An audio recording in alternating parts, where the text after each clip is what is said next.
Hello friends, welcome to my YouTube channel Dharma's world. Friends, AP డిఎస్సికి సంబంధించి ఇప్పటికే అభ్యర్థులంతా కూడా చాలామంది తమకు నష్టం జరిగిందని, ముఖ్యంగా ఈ రాష్ట్ర విధానంలోనూ అలాగే ఈ సెలక్షన్ ప్రాసెస్లోనూ చాలా అన్యాయం జరిగిందని చెప్పేసి రిజర్వేషన్లో మరి వచ్చినటువంటి రిజర్వేషన్ అభ్యర్థులందరికీ కూడా నష్టం జరిగిందని చెప్పేసి అభ్యర్థులంతా కూడా రోడ్డు ఎక్కడం జరిగింది. డిఎస్సి నియామకాల రిజర్వేషన్ విధానం గాడి తప్పిందంటూ మరి నినాదం చేస్తూ ఆందోళన చేయడం జరిగిందన్నమాట. డిఎస్సి నియామకాల్లో మొత్తం మీద ఓపెన్ కేటగిరీలో సెలెక్ట్ అయినటువంటి కేటగిరీ అభ్యర్థుల్ని కూడా తమ కేటగిరీలో చూపించడం, కేటగిరీ అభ్యర్థులకు అన్యాయం చేయడం అనేది కనిపిస్తూ ఉంది. SC, ST, BC, EWS, women category వీటన్నిటిలో కూడా అభ్యర్థులకు అన్యాయం జరిగిందని చెప్పేసి వాళ్ళంతా కూడా చెప్తూ ఉన్నారు. ఇక్కడ గమనిస్తే డిఎస్సి నియామకాల్లో రిజర్వేషన్ విధానం గాడి తప్పిందంటూ నినాదాలు చేస్తూ మరి అన్ని చోట్ల కూడా అభ్యర్థులు తమ యొక్క ఆక్రోశాన్ని, తమకు జరిగిన అన్యాయాన్ని కూడా వెళ్ళబూస్తూ ఉన్నారు. ఇక్కడ మీరు గమనించవచ్చు, మెరిట్ సాధించిన ఎస్సీ, ఎస్టీ, బీసీ అభ్యర్థులను ఓపెన్ కేటగిరీగానే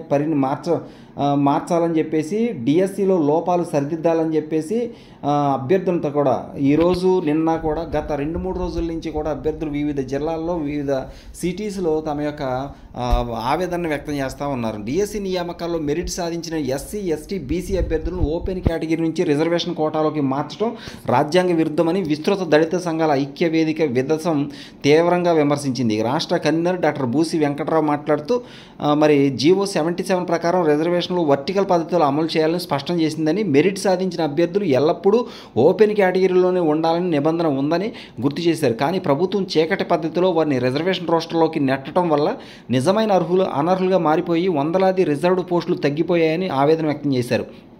ఈ సందర్భంగా బాధితులు తమ ర్యాంకులు, మార్కుల జాబితాలతో కలెక్టర్ను ఆశ్రయించారు. మెరిట్లో 38వ ర్యాంకు సాధించిన ఎస్సీ గ్రూప్ ఏ అభ్యర్థిని రిజర్వేషన్లోకి మార్చడం వల్ల 146వ ర్యాంకులో ఉన్న అభ్యర్థి కాల్ లెటర్ కోల్పోయాడు. అలాగే ఎస్సీ బి కేటగిరీ, అలాగే ఎస్సీ గ్రూప్ 1, గ్రూప్ 2, గ్రూప్ 3, అలాగే బీసీబీ, ఎస్టీ కేటగిరీలో కూడా పలువురు అర్హులు టీచర్ ఉద్యోగానికి దూరమయ్యారని వారు గోడు వెళ్ళబోసుకున్నారు. డాక్టర్ బూసి వెంకట్రావు డిమాండ్ చేస్తూ ప్రభుత్వం వెంటనే జీవో 77 ప్రకారం రిజర్వేషన్లు వర్టికల్ పద్ధతిలో అమలు చేయాలని, మెరిట్లో ఎంపికైన వారిని ఓపెన్ కేటగిరీలోనే నియమించాలని, అలాగే మార్కులు, ర్యాంకులు, జిల్లాలు, రిజర్వేషన్ల ప్రాతిపదికగా మరి న్యాయబద్ధమైనటువంటి మెరిట్ జాబితా విడుదల చేయాలని కోరారు. బూజీ ఓంకార్ అధ్యక్షతన జరిగిన ఈ కార్యక్రమంలో బాధితులు అనేక మంది ఇందులో పాల్గొనడం జరిగిందనమాట. ఇక్కడ మీరు గమనించండి, ఎస్సీ, ఎస్టీ, బీసీ అభ్యర్థులు ఎవరైతే ఉన్నారో వాళ్ళు ఓపెన్ కేటగిరీలో సెలెక్ట్ అయ్యే ఛాన్స్ ఉన్నప్పటికీ కూడా ఆ మేరకు వాళ్ళ కేటగిరీలో పోస్టులు తగ్గించడం అనేది చాలా అన్యాయమైన పద్ధతి. ఈ రిజర్వేషన్ గండి కొట్టడం అని చెప్పేసి అందరూ భావిస్తూ ఉన్నారు.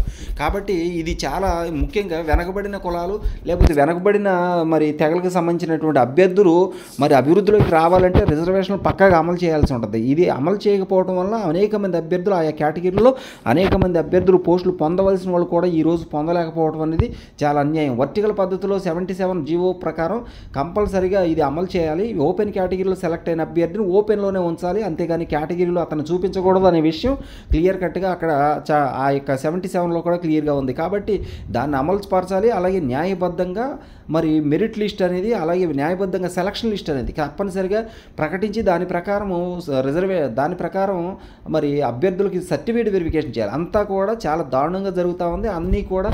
అన్నీ సీక్రెట్గా జరగడం అనేది అభ్యర్థులు మింగుడు పడిన విషయంగా మారిపోయింది. గత డిఎస్సీలతో పోల్చుకుంటే ఈ డిఎస్సీలో ఇంత దారుణమైన పరిస్థితి ఎక్కడ కనిపించలేదని చెప్పేసి అభ్యర్థులతో సహా సామాన్య జనం కూడా అంటూ ఉన్నారు. Thank you so much for watching. Please share this video and subscribe my channel. Thank you.